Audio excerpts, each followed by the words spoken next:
The world is heading into an explosive week, with tensions rising fast from the Middle East to the global stage. Iran has made open threats to attack Israel, pushing the region to the edge of war. Is this just talk, or is Tehran really about to make a reckless move? The United States wasted no time showing its support, rushing 90,000 tons of weapons to Israel, not just to back an ally, but also to send a clear message to anyone thinking of challenging the current world order.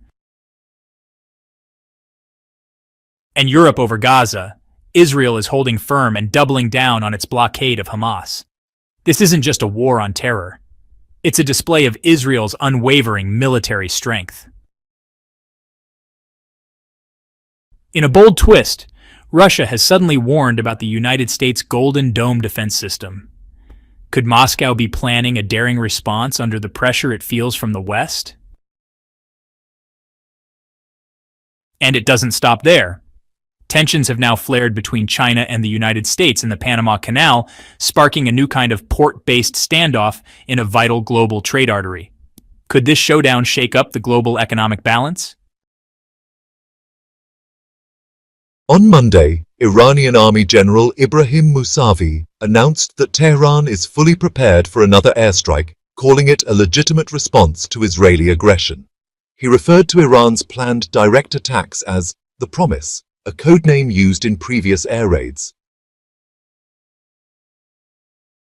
This warning came while U.S. Secretary of Homeland Security Kristi Noem was visiting Israel to brief Prime Minister Benjamin Netanyahu on the latest developments in U.S.-Iran nuclear talks. Every third threat from Iran to strike Israel marks a major escalation in a broader regional conflict, one that involves Iran-backed groups in Lebanon, Syria, Iraq, and even Germany, all while Israel continues its war in Gaza, sparked by Hamas's October 7, 2023, attacks. General Musavi's comments reflect growing pressure on Iran's leadership to respond forcefully to military actions and Western sanctions. This warning also comes as the U.S. keeps backing Israel while still trying to negotiate with Iran over its nuclear program, a balancing act between diplomacy and readiness for conflict. If Israel launches another round of real promises, we are more than ready to respond with a fitting strike and take what we're owed. He dismissed Israeli threats as empty talk, claiming they're incapable of harming Iran's strength, and warned that any escalation would bring major challenges for Israel and its allies. Delivers 90,000 tons of weapons to Israel. On May 27th, Israel's defense ministry confirmed that since the Gaza war began in October 2023, the U.S. has supplied over 90,000 tons of weapons and military gear to Israel, a massive boost helping Israel maintain both its operations and combat readiness.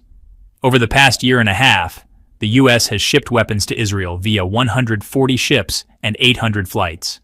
The shipments include armored vehicles, bombs, artillery shells, personal protective gear, and medical supplies. According to the Israeli Ministry of Defense, this U.S. military aid has been essential in keeping the Israeli Defense Forces operational, both for achieving their war objectives and staying combat ready. However, the Israeli ministry hasn't revealed the exact types or total value of the weapons. Meanwhile, in a related development, senior Israeli officials, David Barnea, the head of Mossad, and Ron Dermer, the Minister for Strategic Affairs, are currently in Washington to discuss Iran's nuclear program with U.S. officials. Their visit came just a day after media in both countries reported a tense phone call between President Donald Trump and Prime Minister Benjamin Netanyahu. During that call, the two reportedly disagreed on how to stop Iran from acquiring nuclear weapons. Israel continues to tighten its blockade on Hamas, even as the United States and Europe start to soften their tone on the Gaza issue. In recent speeches, Netanyahu held firm, even accusing the UK, France, and Canada of encouraging Hamas by siding with the wrong people. Israeli Foreign Minister Gideon Sa'ar said that Israel is ready to take unilateral action if more pressure is applied against it. As fighting in Gaza intensifies, Netanyahu vowed to bring back all hostages, dead or alive. This strong statement came amid reports that a mediator proposed a 70-day ceasefire deal, which would include Hamas releasing 10 Israeli hostages in exchange for Palestinian prisoners. But U.S. Special Envoy Steve expressed skepticism, denying Hamas had agreed to the deal and calling their response disappointing and totally unacceptable. Netanyahu responded by saying, "Even if it doesn't happen today, it'll happen tomorrow. And if not tomorrow, then the day after. We won't give up." He promised to bring the hostages home, but didn't comment directly on the reconciliation proposals under discussion. Meanwhile, a Hamas source claimed on May 26 that the group had accepted the ceasefire deal proposed by mediators, which included the release of 10 Israeli hostages. However, the U.S. denied this, raising more doubts about the stalled negotiations. On the ground, Israel's military campaign in Gaza is still escalating. Officials say Israel now controls around 40% of Gaza's territory. On May 26th, airstrikes targeted multiple sites, including a school believed to be used by militants. The Israeli military said it struck key terrorists, operating from a joint command center used by Hamas and Islamic Jihad, and claimed efforts were made to minimize civilian casualties. Russia has strongly criticized the United States over its plan to build the Golden Dome missile defense system. On May 27, Russian Foreign Ministry spokesperson Maria Zakharova said the U.S. project undermines global stability and claimed China agrees. According to Zakharova, the United States is taking a reckless approach by pursuing this multi-layered missile shield, which includes both ground and space-based components. Russia and China expressed their concern in a joint statement earlier this month. Zakharova urged the U.S. to reconsider and support a Russian proposed treaty to ban the placement of weapons in outer space, which she argued would help prevent an arms race beyond Earth. The Golden Dome system was proposed by President Trump earlier this year. It aims to use hundreds of satellites equipped with sensors and interceptor missiles to destroy enemy missiles aimed at the United States. Though still in the early planning stages, the White House is preparing to allocate massive funding, despite cuts to the Pentagon's budget. Trump has said he's chosen a design for the $175 billion project and appointed a Space Force general to lead the initiative. He promised the shield could be completed in less than 3 years.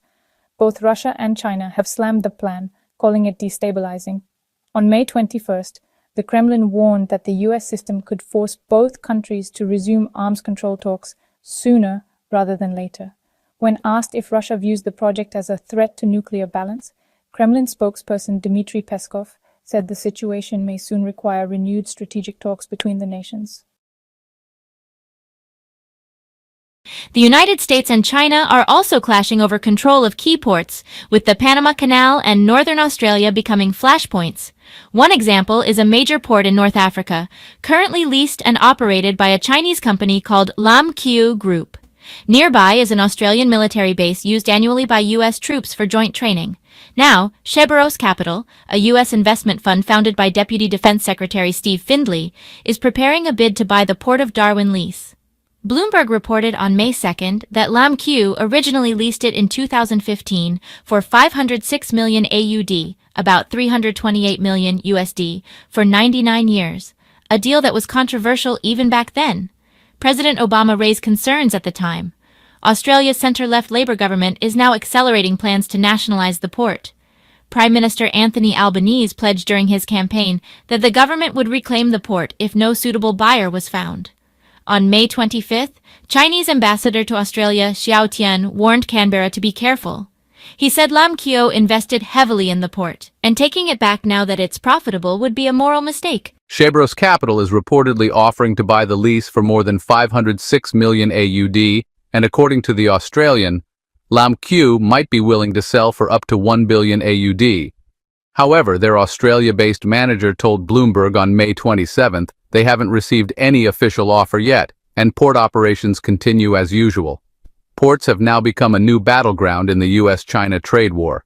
Notably, Hong Kong billionaire Li Ka-shing is also reportedly planning to sell 43 ports worldwide in a deal worth over 19 billion USD to a government-backed buyer. Thanks so much for watching.